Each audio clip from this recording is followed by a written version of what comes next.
Selamat pagi, saudara yang dikasihi Tuhan. Pagi ini mari kita merenung dari Mazmur 138 ayat yang ke-7. Jika aku berada dalam kesesakan, Engkau mempertahankan hidupku. Terhadap amarah musuhku, Engkau mengulurkan tanganmu, dan tangan kananmu menyelamatkan aku.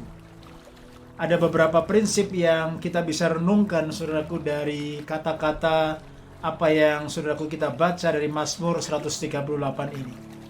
Saudara, walaupun kita berada dalam sebuah kondisi yang sulit, walaupun saya dan saudara berada dalam sebuah difficult of times, challenges, turbulence, bahkan saudaraku tsunami of life, ya, hal-hal yang kita nggak pahami, kesulitan dan tantangan, saya ingin pastikan bahwa Tuhan ada bersama-sama dengan kita di sana. Even in the most difficult of time, the Lord is always there for you and for me. Ayat ini berkata, if I walk in the midst of trouble, you preserve me from the anger of my foes. You will extend your hand and your right hand will save me. So, walaupun saya berjalan in the midst of trouble, artinya saudaraku, yang namanya problem, trouble, difficulties, challenge, tsunamis of life tidak bisa kita hindari walaupun kita anak-anak Tuhan. Tetapi bagaimana ketika kita berjalan dalam kesulitan, tantangan, pergumulan dalam hidup ini, tetap kita menyadari bahwa the presence of the Lord is there for you and for me. Saudara, ketika kita berjalan dalam masalah yang sulit, dalam pergumulan kehidupan ini, tentunya saudaraku itu menjadi sebuah kondisi yang tidak pasti. Itu menjadi sebuah kondisi yang tidak, saudaraku, membawa sebuah kepastian dan kenyamanan. Tetapi saudaraku, di tengah-tengah kondisi seperti itu pun, Tuhan hadir dan Tuhan berkata, Dia akan undertake us, Dia akan preserve us, dan Dia akan mengulurkan tangannya untuk menolong saya dan saudara. Ini sebuah janji dan sebuah penghiburan. Dan saudaraku, saya ingin menguatkan Bapak Ibu saudara-saudara dimanapun kau berada, apapun kondisimu.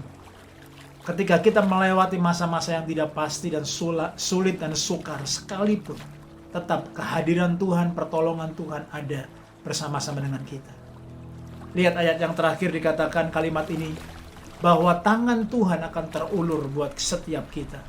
Tangan Tuhan, saudaraku, akan meraih kita, akan memegang kita. Dikatakan, you will extend your hand and your right hand will save me. This is awesome. Tangan kanan Tuhan akan terulur dan menolong kita. Will save me. Saudara, apa artinya? Keselamatan, pertolongan, anugerah, mujizat, semua kebaikan yang Tuhan sudah siapkan, itu pasti akan terlaksana, terjadi ke dalam kehidupan saya dan saudara. Maka sebabnya saudaraku, jangan takut dan jangan menjadi patah hati, jangan menjadi mundur, jangan menjadi kecewa dan pahit kepada rencana dan kehendak Tuhan. Tetapi saudaraku, benar-benar hidup kita berserah total kepada kebaikannya dan rencananya. Sebab ketika kita berserah, itu yang menjamah hati Tuhan. Dan ketika kita berjalan, saudaraku, bersama-sama dengan Dia, ketika Tuhan melihat hati kita berserah, percaya kepada Dia, ingat, tangannya akan terulur buat kita dan Dia akan menyelamatkan kita, menolong kita, melepaskan kita, dan mengangkat kita di dalam kemuliaan. Masihkah kita percaya kepada pertolongan Tuhan dan kehadiran Tuhan? Stay strong and stay blessed.